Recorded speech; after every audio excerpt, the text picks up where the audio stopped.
I may be a disorganised mess, but I can still put on eyeliner and film a TBR. Welcome to Dead Good Book Reviews. I'm Judith, and today I'm bringing you my May TBR. It is May. It is finally May. Actually, when I'm filming this, it is the Monday before May. I still want to talk about some books, and I thought I would get a head start on filming, so if any of these ended up being read at the end of April, that's none of my business. Future me can deal with it. I picked out 19 books to read in May, as I always do. I'm wondering if I might go over that. 2 of these are novellas, but I don't want to push myself too hard. There's a lot of review copies in this. I don't know why exactly, but that's how it worked out. 9 of the 19 are review copies.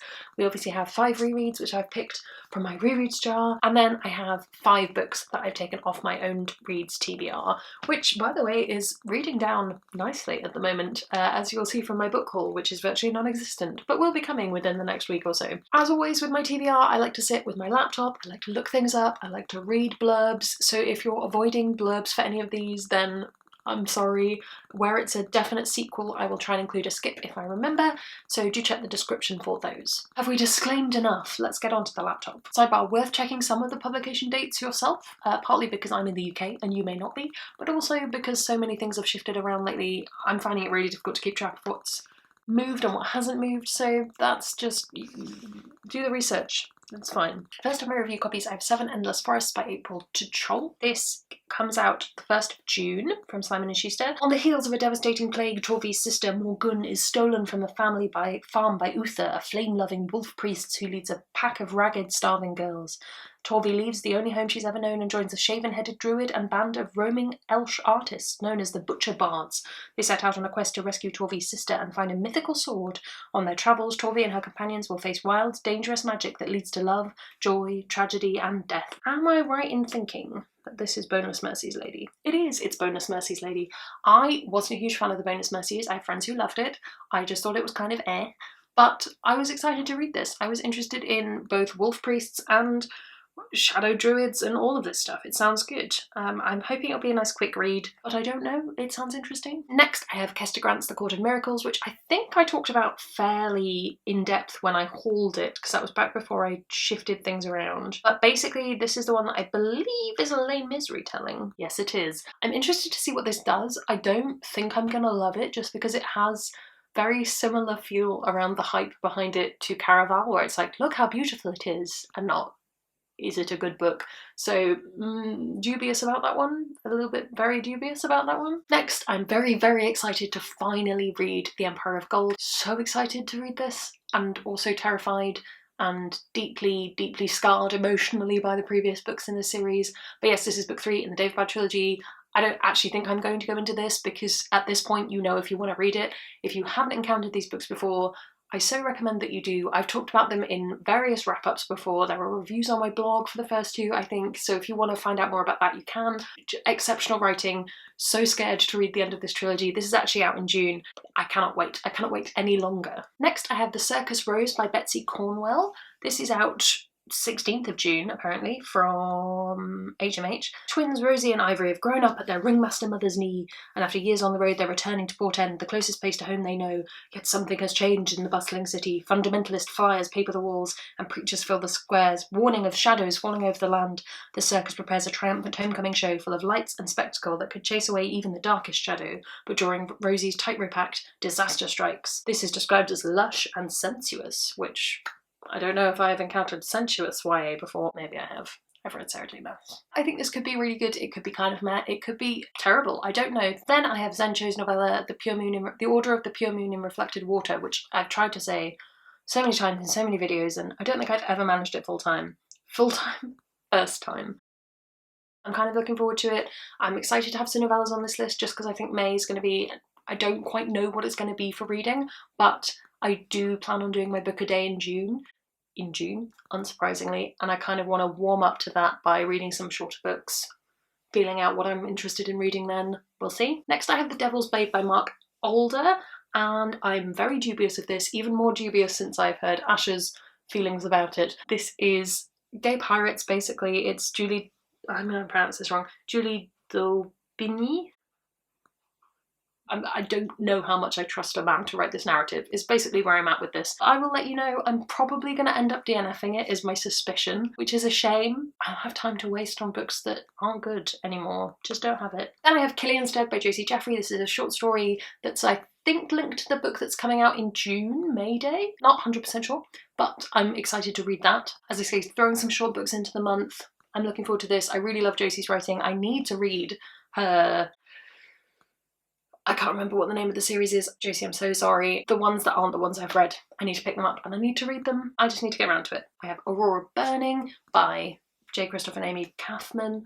I don't know about this. I'm looking at the first one because it let me down so hard. The first one felt like it thought it was much better than it was. Basically, it was like, we all know you're going to fall in love with these characters, so we don't really need to try. And I'm not saying they didn't try, but that was how it felt to me. Pandering is another word I might maybe use. It was a bit weird. But I'm interested to see how a sequel goes and whether they manage to go a bit deeper now that they're not introducing those characters and more about their dynamic as a team and growing the characters a bit more. Then another sequel, I have The Challenger by Tara Mathari. This is the sequel to The Contender, I want to say, which I read a couple of months ago. If not, I will put the title on screen. I thought the first book was alright. It was one of those books that I'd probably recommend to people looking for books for the age group that's being marketed towards, whereas some YA I'm like, no, this is transcendent, this will fit any age group. It was much more of a, no, I think you want this for them kind of book. But I wanted more dinosaurs with Romans, so thought that would be fun. And that's all of my NetGalley reads. Yes, actually kind of enjoy a month with a lot of NetGalley in it. I like reading down that shelf. I just need to get back on writing reviews.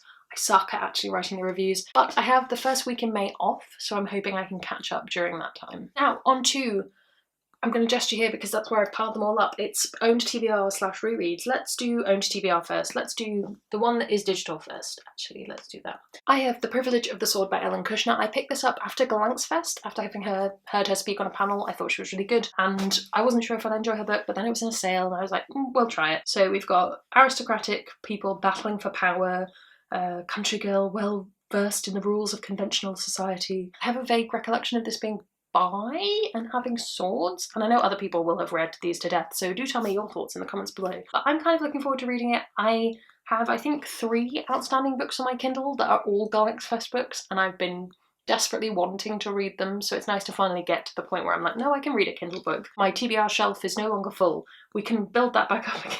I talked about these two a bit in my stay-at-home book tag, and I talked about how I was going to be getting to them very soon. I have Ship of Magic by Robin Hobb. I don't know if I will have started this by the time this video goes up, because at the moment I'm debating getting the audiobook, but I do have it physically. I just think I might pick up an audiobook. This one's a little bit fragile. And also I've really enjoyed the Robin Hobb audiobooks I've had so far. And then I also have The Alloy of Law by Brandon Sanderson. This is a follow-on book to the Mistborn trilogy, which I just finished last month or the month before.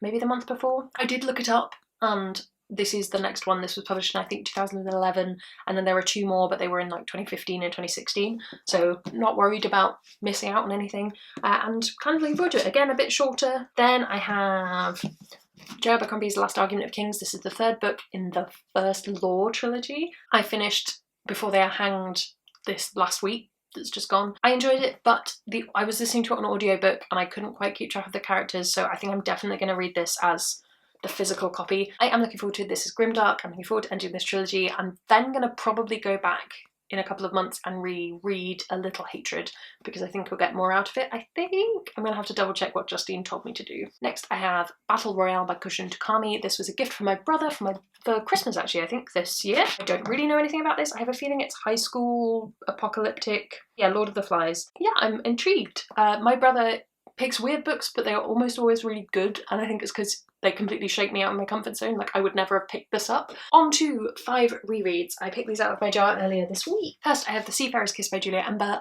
I absolutely love this. This is bisexual mermaids. It's The Little Mermaid. It's lovely. It's body positive. It's just wholesome and good and nice. I didn't enjoy the sequel, but I'm hoping a nice reread of this will restore that joy in me. The sequel is like Peter Pan-esque and I wasn't here for it. I'm really looking forward to rereading that. Again, a short one, a nice short one. Then I have King of Scars by Leigh Bardugo. This is the first book in the Nikolai duology. I'm not like a die-hard Leigh Bardugo person. I did really enjoy this book the first time I read it, which I think was last June, and I'm looking forward to reading it again, see what else I get out of it, seeing if it's just as good the second time around. What I really want to do is reread Six of Crows and Crooked Kingdom, but they aren't coming out of the jar, so what are you gonna do? Obey the jar.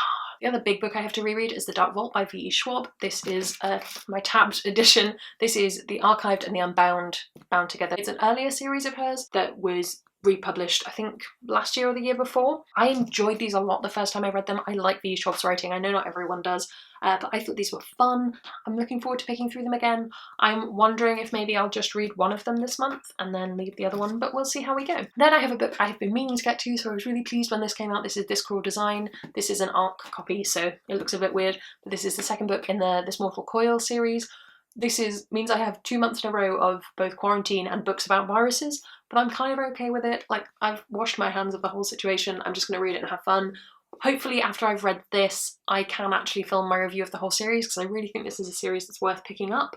Again, now is probably not the best time, in part because I think YouTube will just clamp down on anything talking about viruses, so I should probably stop talking about it now. I think the first book is definitely my favourite of the trilogy, but I haven't reread this in quite a while, and I'm wondering if rereading it will readjust my rankings. And then last, because nothing changes on this channel and every single month I have a weird sequel jump time, last month I read The Skyweaver, which is the third book in the enquiries trilogy, and this month I'm going to read The Cage Queen, which is the second book. I have read this before, so it's not a case of I now know what was happening, but yeah, it amuses me that Mask of Shadows happened last month and this happened this month. Maybe next month we'll have something else completely different. This book, if I remember correctly, this was more of a romancy one. It was a marriage of convenience kind of thing, but maybe it will make Skyweaver make more sense. I don't know. I really want to reread the first one of these, and again, it's just not coming up. There we go, 19 books. Some of them are quite small. I'm hoping we can beat it and maybe hit 21. That would be nice. Go back to the good days of whatever month it was. March? Was it March? I don't remember. Let me know what you're reading this month, what you're excited for. If there's any of this that you are also reading, I'd love to hear it. I'd love to know your thoughts. You can also follow me on all of my socials. They will be linked below. You can subscribe. It makes me feel loved and appreciated, and I will see you in the next one. So first of my review copies on NetGalley, I have 7 Endless Forests.